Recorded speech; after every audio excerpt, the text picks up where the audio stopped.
Hey, what's going on, guys? This is xIgnight, and welcome back to Whose Take. This is mine on chocolate or vanilla, but before I get into that, I just gotta start this video off by saying I actually did Beast on Terminal. Yep, it's in the record book. xIgnight owned it up on the map Terminal. Probably the one and only time this is gonna happen, but I did it. So sit back, enjoy the gameplay in the background, and let's get started. So, my take on chocolate or vanilla is kind of a random topic, but whatever, anything goes in Whose Take. So, I gotta disagree with Rabbit, and I'm going with chocolate pretty much 9 times out of 10, like he had said with vanilla, just because chocolate's better. I mean, everyone knows that. No, I mean, stark controversy, but chocolate is just my preferred flavor of cake, ice cream, and all of that. I mean, I just love chocolate. The only kind of chocolate I don't like is dark chocolate, so if it's between dark chocolate and vanilla, I gotta go with vanilla just because dark chocolate is disgusting in my opinion. So, I guess that's pretty much it. Chocolate's my desired or preferred flavor of ice cream, cake, whatever you want to call it.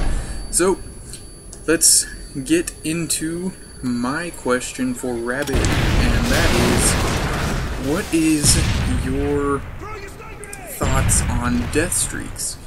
I know Deathstreaks are somewhat new to the Call of Duty series. The only reason I say somewhat new is because they were in Modern Warfare 2. They added more to Modern Warfare 3 than what was in Modern Warfare 2. I believe there's only 4 of them in that game, and now there are, just throwing a random number out there, if I had to guess, I'd say like 7 in Modern Warfare 3. So, I guess what is your take, Rapid, on the Deathstreaks? And then I will talk about mine right now. I guess Deathstreaks are kind of a downer on the game overall, I think, for anybody, because say you're somebody who is a good player, you generally do fairly well in games. Well, when you get a death streak, it's kind of like a damper on your game. You're like, wow, I've died 3, 4, 5 times in a row without getting a single kill. And it's kind of one of those things where it could be seen both ways. It's kind of depressing, I guess, but also in the same sense, it could be seen as something that is like a warning, like, hey, you didn't pick up your game. But I guess overall, I just think they're kind of a downer on the game.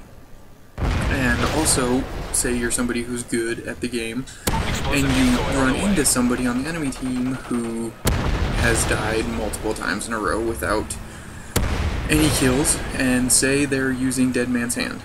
Well, you could be on any number of kill streak. It doesn't matter really what number it is.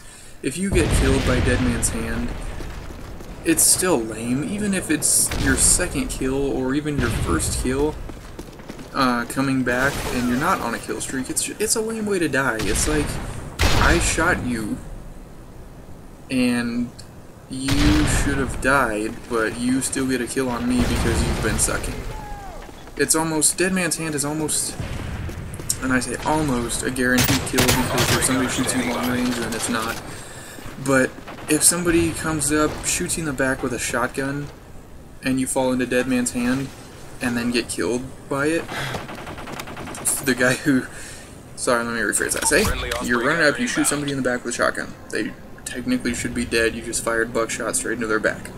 Well, if they fall into Dead Man's Hand, and you don't really realize it, you might think that it's your second chance, so you knife them, shoot them again, or they just blow up, they just detonated themselves. Then you get killed when it should have been a clear victory for you, which is lame. I mean, the death streak that I run is juiced, just because I don't see really any controversy over that. It doesn't really give you that much of an advantage. For me, it just puts me back in the battle quicker, which could be seen as something negative, could be seen as something positive. You're back in it, you have a better chance of getting kills, but you also have a better chance of getting shot. So, Juiced is the one that I run on all my classes, because things like Martyrdom, when you drop a live grenade, things like Second Chance, Dead Man's Hand, hollow points, Revenge.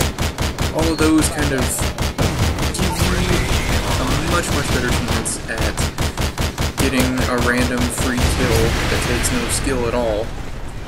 Whereas Juiced, you still have to have gun skills, and you're moving quicker, so it's not usually, well, it's not generally how you play the game anyways, so that already kind of puts you off balance, because you're running around faster. You gotta be able to, I guess, get your sights on the enemy while moving faster. It's just, it's different dynamic to the game, so Juiced is the one death streak that I see that's not all that controversial.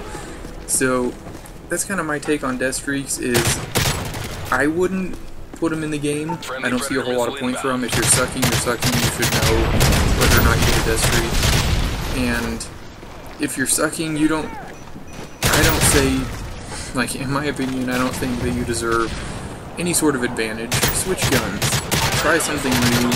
If you still suck and you're not enjoying the game, then just switch lobbies. You know, it's not that hard. I'm not trying to promote backing out, but if you're dying left and right and you have no chance of getting a kill, and you've tried switching guns, you've tried switching your playstyle, then you can switch games. I think then it's fair to back out and try to find a new lobby, because it was just impossible to kind of get things going. So nice work, Delta. That is the end of this gameplay.